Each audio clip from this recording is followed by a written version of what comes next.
creating a new paint. You're going to find the paint you're making. An example, we're making Black Beauty. So you'd find your paint swatch, or if they got you a paint chip or piece of wood that you're matching to, you'll get your paint. You're going to put it on to your photo eye.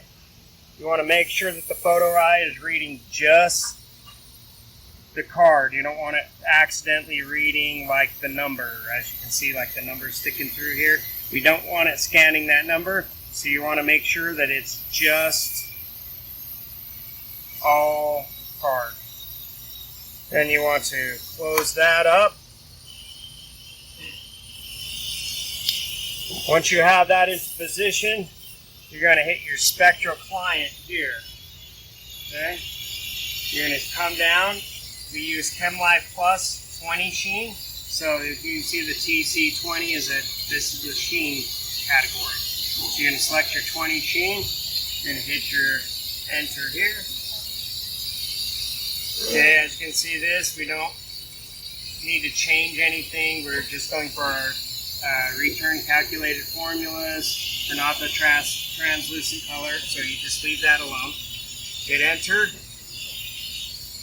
It says place your measurement as followed, so we already got it in line, and we hit OK.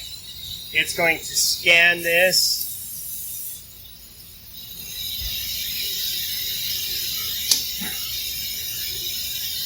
Okay, you can do multiple scans. Say you want to scan different areas of the swatch. This swatch doesn't have much room, so we're not going to bother. So you hit done once you're done. Now it gives you a list of colors that you can choose from. You want to look at how well the delta E's. We want to go under a 0.5, so it says all these are really good deltas. So now you want to look at this and you want to select the one with the least coloring. Okay, as you can see, this one has lamp black, yellow oxide, titanium white, red oxide, and then your base.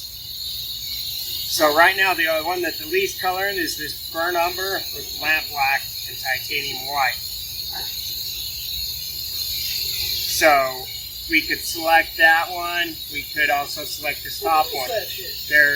One has one more color, but it doesn't have an odd color, which burnt umber is an odd color. Most of the time, the top one is the best one to select, but if you have one that's barely less than that, then you would select it. So we're going to select the top. Once you do that, you'll hit enter. You want to select a gallon.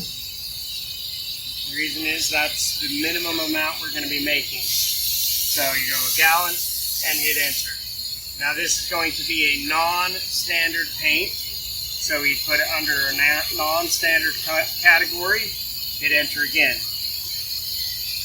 Now as you can see, it doesn't have a color name or anything saved here. So that's where you would come in.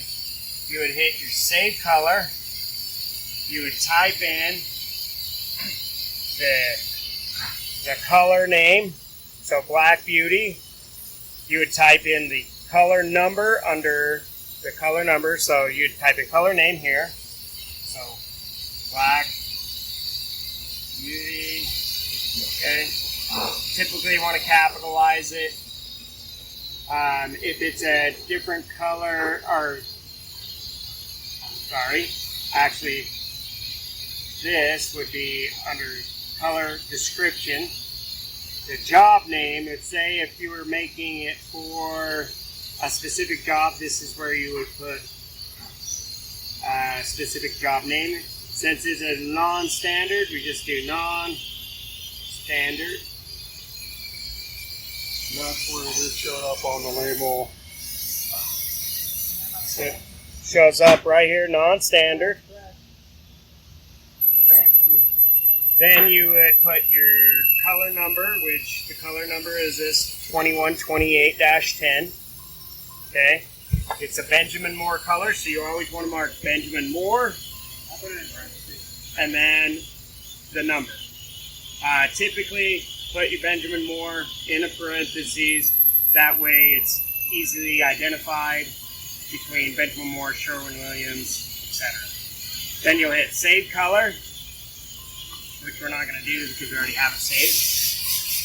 And then you'll print out your label, which your label will look like this. Benjamin Moore, 2128-10, Black Beauty. It's a non-standard paint. These are the colorants that will be added to it. Lamp black, red oxide, titanium white, and yellow. So once you have this, you'll put that on your can. I'm going to put this on the can. So you put this on the can. You'll go in, dispense it. The other, you're going to print 2 of them.